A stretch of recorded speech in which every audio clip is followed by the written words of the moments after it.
අද දිනේ දිවෙන පුරා පවතින අයහපත් කාලගුණය සම්බන්ධයෙන් කාලගුණ විද්‍යා දෙපාර්තමේන්තුව නවතම නිවේදනයක් නිකුත් කර තිබේ. එහි දැක්වෙන්නේ බස්නාහිර සබරගම වයඹ උතුරු සහ දකුණු පළාත්වලත් මහනුවර සහ නුවරඑළිය දිස්ත්‍රික්කවලත් ඇතැම් ස්ථානවල අද දිනේ මිලිමීටර් 100ට වැඩි තරමක තදවැසි ඇතිවිය හැකි බවයි. දිවයිනේ සෙසු ප්‍රදේශවලද ඇතැම් ස්ථානවලට මිලිමීටර් 75ක පමණ තරමක තදවැසි ඇතිවිය හැක.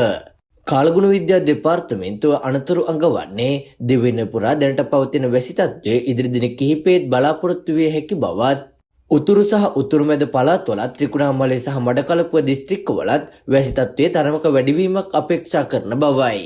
ගිගිරුම් සහිත වැස් සමග ඇතිවිය හැකි තාවකාලික තද සුළං වලින් සහ අකුණු මගින් සිදුවන අනතුරු අවම කර ගැනීමට අවශ්‍ය පියවර ගන්නා ලෙස කාලගුණ විද්‍යා දෙපාර්තමේන්තුව මහජනතාවගෙන් ඉල්ලා සිටී.